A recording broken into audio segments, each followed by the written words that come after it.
The Liberals are hinting at ending the Office of Religious Freedom. Listen to Conservative MP Garnet Jennis read an excerpt from a letter written by leaders of the Jewish, Sikh, and Muslim communities, calling on the Liberal government to renew the mandate of the Office of Religious Freedom. Here. The letter reads, "Dear Minister, as Canadians from different faith and cultural communities, we are writing to express our support for the valuable work undertaken by Global Affairs Canada's Office of Religious Freedom.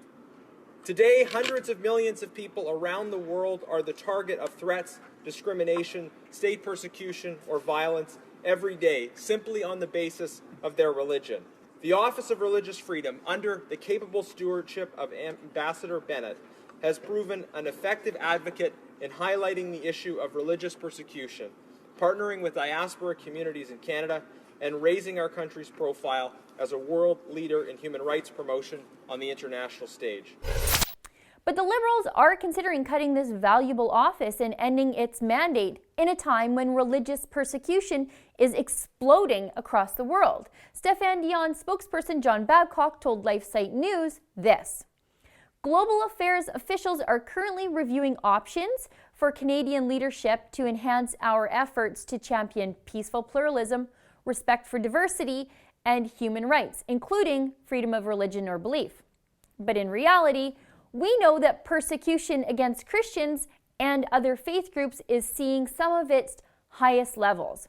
Pew Research Center reports more than 3/4 of the world's population, 77%, was living with high or very high levels of restriction on religion in 2013.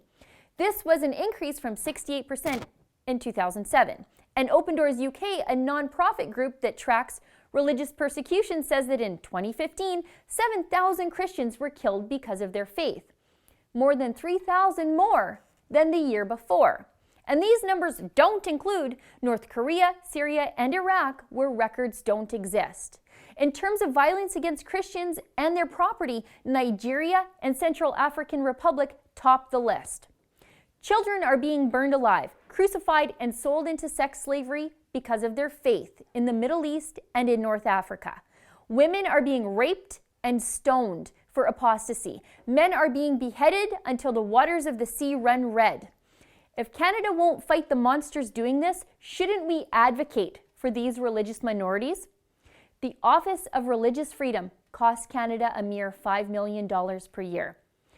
To combat religious persecution, the federal government has committed more than $4 billion to help developing countries combat climate change. We have real numbers of people dead caused by religious persecution. Can we say the same about climate change? Seems the only religious freedom Canada will defend is that of the cult of climate change. For the Rebel.media, I'm Sheila Gunn-Reid.